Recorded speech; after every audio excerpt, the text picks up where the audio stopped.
Even institutions that were founded precisely in order to innovate can lose their openness or fluidity. I'll talk about that later. We might say that they congeal, encouraging the individuals who inhabit them to become the prisoners of routine, habit. They sometimes congeal in this way with remarkable speed, thus producing diminishing intellectual returns. But whole cultures, at least in some periods, can also discourage innovation. They turn inwards, as in the case of Spain, creative in the Middle Ages. But from the 1490s onwards, when the Jews and the Muslims were expelled, the Inquisition was introduced, and Spaniards were forbidden to study at foreign universities in case they became infected with the wrong ideas. Then a remarkable series of innovations came to an end. In short, among the obstacles to innovation, closed systems and closed minds. There's happily more to say about the positive side of the question. So I'll start with individuals, move on to small groups, institutions, social media, whole cultures. So thinking about individuals, I'd like to mention a recent book published by a Dutch friend of mine, the anthropologist Anton Blok. It's called The Innovators, The Blessings of Setbacks. It's not available in English, yet it will be in 2015. Ranging across anthropology, sociology, history, and psychology, Blok has produced a provocative argument to the effect that individuals who become famous as innovators are not actually more talented than their colleagues. Instead, they work harder, indeed obsessively so. Why do they do this?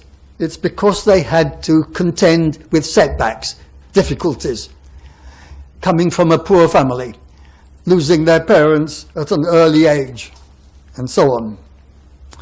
Innovators, Blok goes on to say, are usually outsiders. Geographically so, they're often provincials, not from a metropolis. Psychologically so, they tend to be loners, not very sociable. Intellectually as well. They take more risks than their established colleagues. They've got less to lose. Their success depends partly on accident. Not everybody with this kind of biography becomes an innovator. Just a minority of them do. One of the accidents is whether or not they find a patron who's going to support them before they make the breakthrough and become famous. And when famous, they often forget to acknowledge the help they once received. Human, all too human.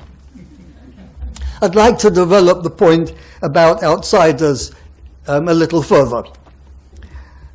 I think detachment from the conventional wisdom, as J.K. Galbraith used to call it, is often aided by physical distance from the place where that wisdom was produced.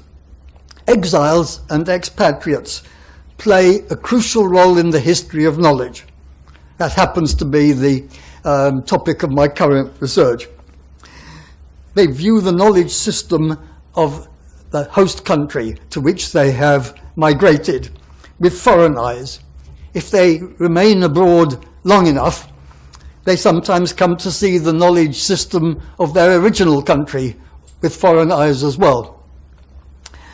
And among the most perceptive discussions of intellectual detachment known to me are essays by two Central European sociologists, both of whom were exiles. The Hungarian Karl Mannheim, who fled from Hungary in 1919, went to Germany, fled again in 1933, went to England, and his assistant in Frankfurt, Norbert Elias, German, who joined him in exile in London again, 1933. So they knew about these problems at first hand. They felt them. But I want to think of innovation in terms not only of geographical displacement, but what one might call disciplinary displacement, paying attention to a particular kind of intellectual whom I'd like to describe as a nomad or even as a renegade. I don't mean that word pejoratively. I'm in favor of renegades.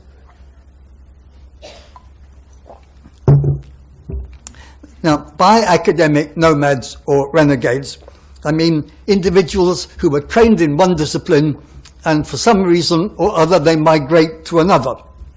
Now, what's interesting, they take along with them the habitus, the cast of mind of the old discipline, and adapting it to the new one, they notice things that people trained in the second discipline had never noticed.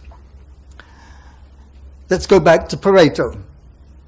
Trained as an engineer, carried over ideas from engineering, notably the idea of dynamic equilibrium, into his work first as an economist, then a sociologist.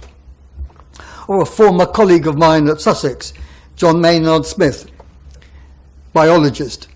He too had been trained as an engineer, and he used his engineering skills in studies of the evolution of the flight of birds, and that's what got him made a Fellow of the Royal Society. I'm referring to scholars in particular, but it might well be possible to extend this idea beyond the world of scholarship, supporting the recent claim by an American psychologist that when problems need to be solved, even more important than ability, than intelligence, is what he calls cognitive diversity. In other words, 2 or 3 points of view are better than one. And of course, if that's true, it implies a critique of the common emphasis on innovation as the work of individual geniuses. The popular history, or should I say the mythology of innovation, is dominated by these individuals: artists, scientists, philosophers, inventors, or as Schumpeter liked to emphasize, entrepreneurs. These geniuses, Leonardo da Vinci in his workshop, René Descartes in his stove, into which he'd retired to think, of course. It was cooling down by that time. Isaac Newton under his apple tree. They're all assumed to be solitary individuals, thinking their creative thoughts only when they're alone. But my reading of history suggests exactly the opposite. Even if these exceptional individuals sometimes need to escape from everyday social life to think something through properly, the original stimulus to their creativity came from interaction with other people. So I believe that the propensity to innovate is a collective as well as an individual phenomenon. It depends on interaction and exchange, even if some people contribute more than others to the processes. As a well-known sociologist of science, Robert Merton, liked to point out, many celebrated innovators owed a great deal to their conversational partners, individuals now forgotten, but who stimulated their now famous friends.